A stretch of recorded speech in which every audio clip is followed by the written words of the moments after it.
ये बुद्धिमत्ता आपके लिए काम करती है या आपके खिलाफ काम करती है, ये चीज आपके जीवन की प्रकृति को तय करेगी।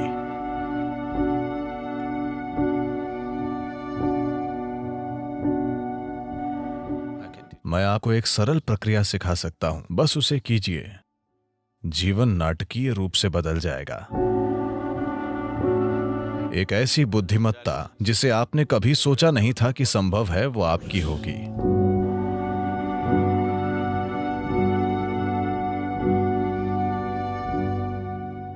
आधुनिक विज्ञान आज ये मानता है कि आकाशीय बुद्धिमत्ता जैसी कोई चीज होती है,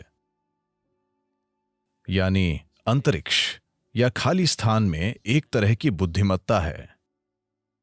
ये बुद्धिमत्ता आपके लिए काम करती है या आपके खिलाफ काम करती है, ये चीज आपके जीवन की प्रकृति तय करेगी। आप एक धन्य प्राणी होंगे या बाकी जीवन भर मुश्किलों से लड़ते रहेंगे। ये बस इस पर निर्भर करता है कि ये आकाशीय बुद्धिमत्ता आपके साथ कैसा बर्ताव करती है। बिना किसी कारण के लोग जीवन में परेशान रहते हैं, है ना? बिना किसी कारण के कुछ लोगों का पूरा जीवन धन्य लगता है। ये बेवजह नहीं है। इसकी वजह है कि आप या तो सचेतन रूप से या फिर अनजाने में इस विशाल बुद्धिमत्ता का to get the cooperation of this larger intelligence which is functioning. सहयोग प्राप्त करने में सक्षम हैं। जब मैं आकाशीय या अंतरिक्ष या पांचवा तत्व कहता हूं, तो इसे पांचवा तत्व कहना ठीक नहीं है, क्योंकि यही सबसे अहम तत्व है। बाकी दूसरे चार बस उसके ऊपर काम करते हैं।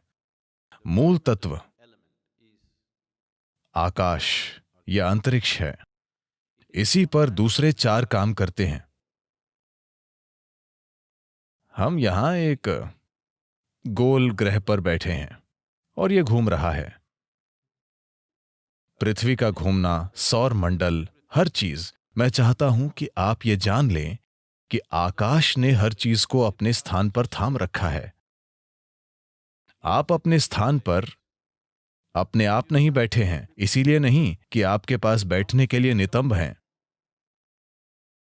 आप अपनी जगह पर सिर्फ इसलिए बैठे हैं क्योंकि आकाश ने आपको थाम रखा है ना?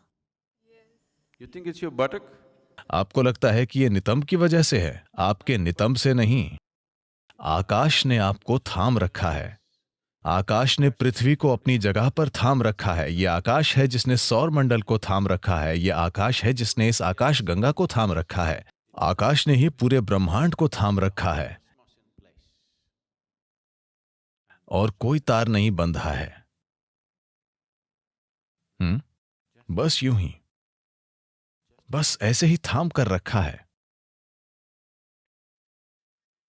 अब ये आकाश, अगर आप जानते हैं कि इसका सहयोग कैसे लें, अगर आप जानते हैं कि अपने जीवन में आकाश का सहयोग कैसे प्राप्त करना है, तो आपका जीवन धन्य होगा। मैं आपको एक सरल प्रक्रिया सिखा सकता हूं, जो वैसे भी हमेशा आप में से आधे लोग नहीं करेंगे। आप बस इतना कीजिए। सूर्योदय के बाद सूरज के 30 डिग्री का कोण पार करने के पहले, 30 डिग्री का मतलब इतना, 30 डिग्री के कोण को पार करने से पहले आकाश की ओर देखें और आपको आज थामने के लिए नमन करें। जब यह 30 डिग्री को पार कर जाता है, दिन के दौरान किसी भी समय ऊपर देखें और फिर से नमन करें। सूर्यास्त के बाद एक बार फिर ऊपर देखें और नमन करें। ऊपर किसी भगवान को नहीं, बस आकाश को। आपको आज थामने के लिए बस ऐसा कीजिए। जीवन नाटकीय ढंग से बदल जाएगा। क्या आपने गौर किया है कि तेंदुलकर भी ऊपर देखते हैं?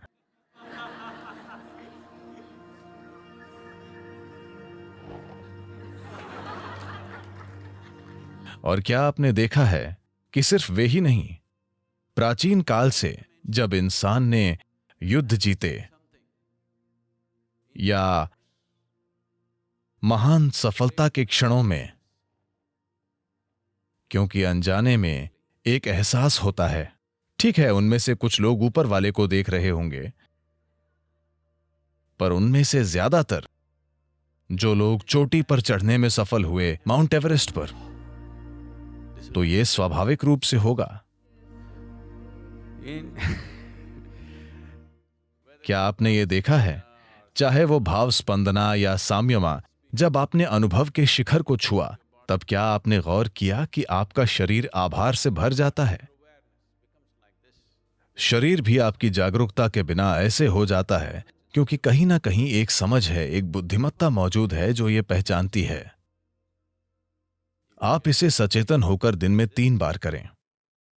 अगर आपको इससे सहयोग मिलता है तो जीवन जादुई तरीके से चलेगा। एक ऐसी बुद्धिमत्ता जिसे आपने कभी सोचा नहीं था कि संभव है, वो आपकी होगी, क्योंकि एक बुद्धिमत्ता जो आपकी समझ से परे है अभी यहीं पर काम कर रही है ना? क्या ये नहीं कर रही है? ये वो बुद्धिमत्ता है जो ब्रह्मांड को थामे हुए है।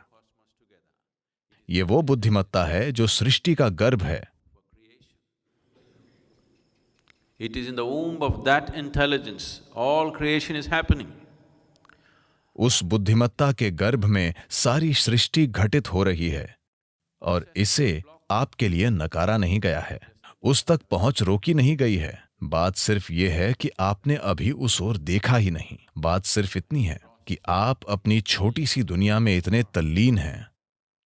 आपका शरीर, आपके विचार, आपकी भावना, आपके हार्मोन ने आपको इतना उलझा दिया है कि ऊपर देखना कभी नहीं होता।